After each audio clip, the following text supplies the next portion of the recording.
also take a check how Asia is actually performing. There is a slightly positive start that you can see in Asia.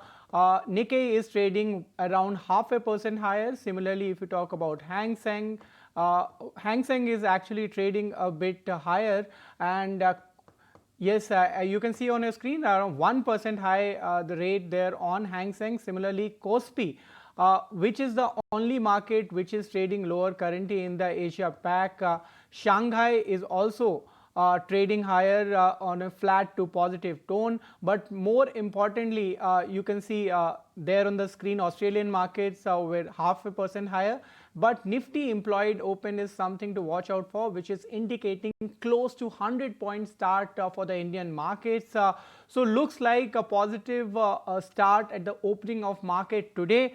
But let's move on to events to watch, which will be on our radar. Eurozone consumer confidence is something which we'll watch out for. In Japan, loan prime rates is something which needs to be watched later in the day. If you talk about global earnings, Home Depot, Vodafone are the earnings which will be on our radar. Today, Q4 earnings of Hindalco is also something to be watched out for in terms of corporate action. SBI as well as Torrent Pharma is meeting today. The board meet is there for fundraising. Remember, State Bank of India has already announced a fundraising in the equity front, but today on a debt basis, it will be decided what will be the fundraise. In terms of other events, Qatar Economic Forum that is opening today, and NVIDIA CEO Huang to speak at Computex Dubai. G7 finance ministers are also supposed to meet today, and it will also include central governors in Canada. Fed's Raphael Bostic and Mary Daly will also speak today later in the day, and that is something to be watched out for in terms of important event. But let's move on. There is a sombering news this morning. Israel continue its illegal offensive in Gaza, claiming 126 civilian lives.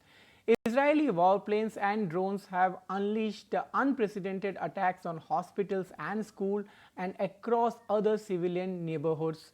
As the Israel army expands its ground offensive, Israel leaders say they will allow limited amounts of humanitarian aid into the strip.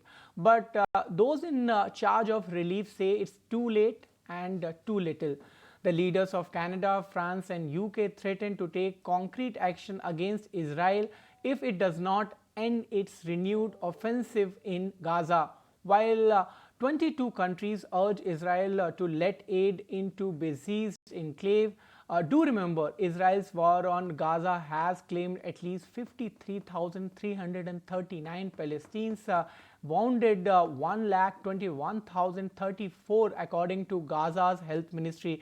The government media office updated the death toll to more than 61,700, saying thousands of people missing under the rubble are presumed dead.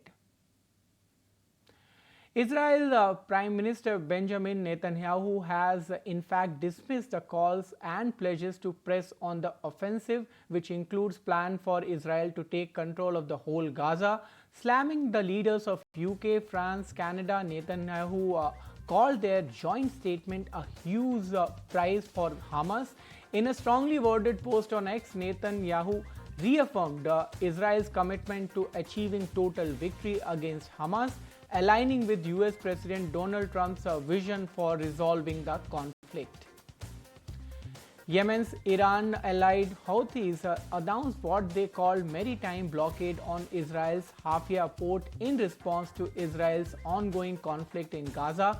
In a televised address, group's spokesperson Yaha Sari said, and I quote, "All companies with ships present in or heading to this port are hereby notified that as of time of this announcement, the aforementioned port has been included in the list of targets."